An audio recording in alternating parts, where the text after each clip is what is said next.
जादुई सोने और चांदी का पलंग। शूमी उसके माता पिता के साथ एक छोटे से गांव में रहते थे।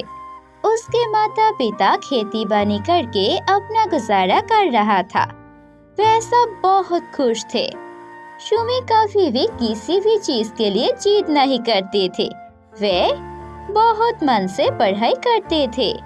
शूमी के स्कूल में सीता नाम की एक सहेली थी। वह बहुत ही अमीर थी। सीता उस गांव की जमींदार की बेटी थी। फिर भी उसने शूमी के साथ ही दोस्ती की थी, क्योंकि शूमी पढ़ाई में बहुत अच्छी थी।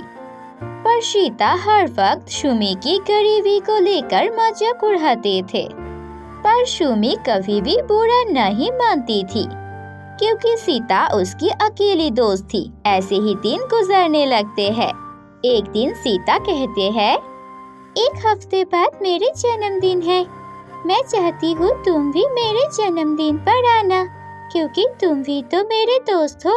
मेरे जन्मदिन पर मेरे सारे दोस्त आएंगे और वे सब बहुत अमीर है।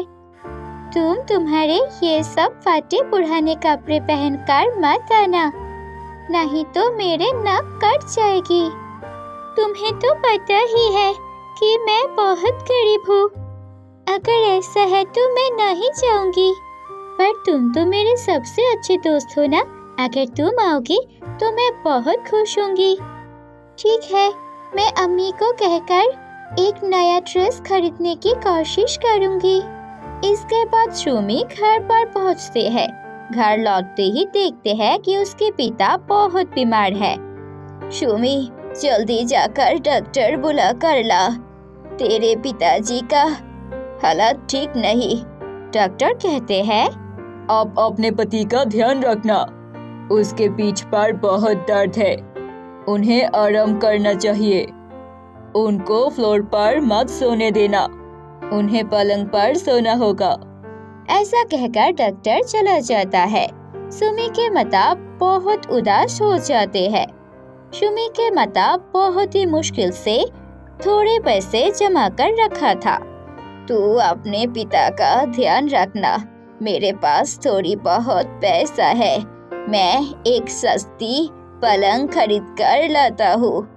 फिर एक सस्ती पलंग लाकर शूमी के पिताजी को सुला देते हैं और वो दोनों माँ बेटी जमीन पर सो जाते हैं। ऐसे ही 3 दिन बीत जाते हैं। शूमी उसके माँ को कहते हैं, माँ, मुझे एक नई ड्रेस चाहिए। मेरे सहेली सीता का जन्मदिन है। उसने मुझे जन्मदिन पर बुलाया है और उसने कहा कि नई ड्रेस पहनने के लिए, नहीं तो उसका नाक कट जाएगी। अगर तुम्हें मंजूर हो तो मुझे एक ड्रेस ला कर दो। ठीक है बेटी, तू चिंता मत कर। मैं कल बाजार से तेरे लिए एक नई ड्रेस खरीद कर लाऊंगी। एक हफ्ते बाद शूमी उसकी सहेली की जन्मदिन के पार्टी पर जाते हैं। वहाँ पर सीता की अमीर दोस्तों भी आया था। वह सब शूमी के पहन पर सस्ती ड्रेस देखकर हंसने लगते हैं। शूमी किसी को भी कुछ नहीं कहती है। वे अकेले एक कोने में बैठकर सारा कुछ देखने लगते हैं। जन्मदिन खत्म होते होते रात हो जाते हैं और बाहर जोर जोर से बारिश होने लगते हैं। ये हालत देखकर सीता शूमी को कहती है, तुम्हें आज घर जाने की जरूरत नहीं है। हमारे घर पर एक कमरा है। वहाँ पे सुंदर एक पलंग भी है। तुम वहीं पर सो जाना।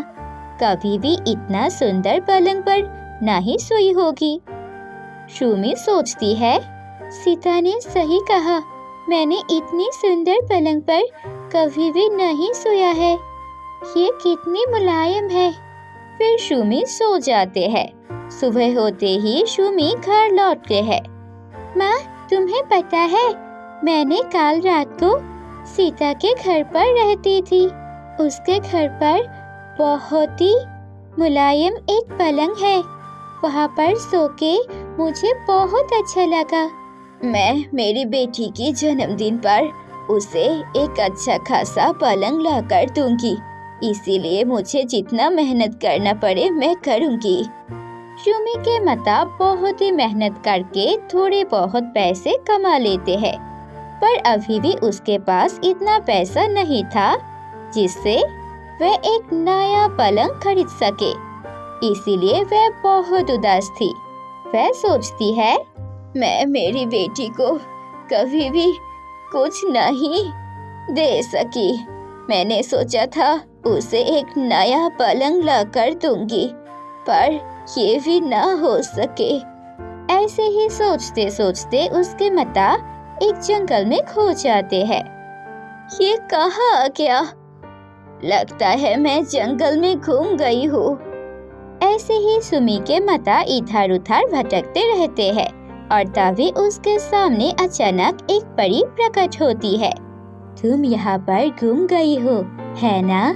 तुम चिंतित मत हो, मुझे पता है तुम एक अच्छी माता हो। तुम तुम्हारी बेटी के लिए एक नया पलंग लेने के लिए सोच रही थी। मैं तुम्हारी मदद करूंगी।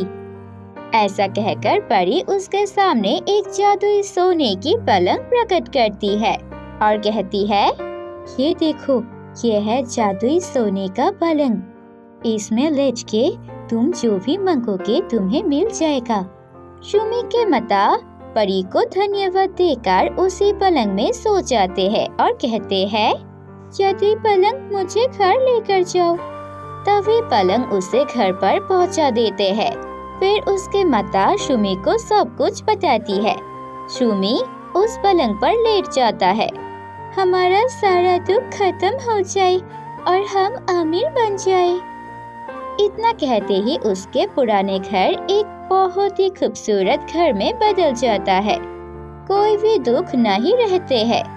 कुछ ही दिन बाद सुमी का जन्मदिन था।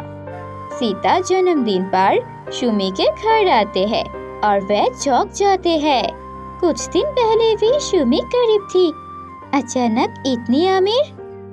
सीता सुमी से पूछती है। सुमी सारा कुछ बता देती है। सब सुनकर सीता के मन में लालच आ जाता है। सीता भी उसी जंगल में चले जाते हैं। जंगल में हर जगह वह परी को ढूंढते रहते हैं। आखिर में वह जंगल में गुम जाते हैं।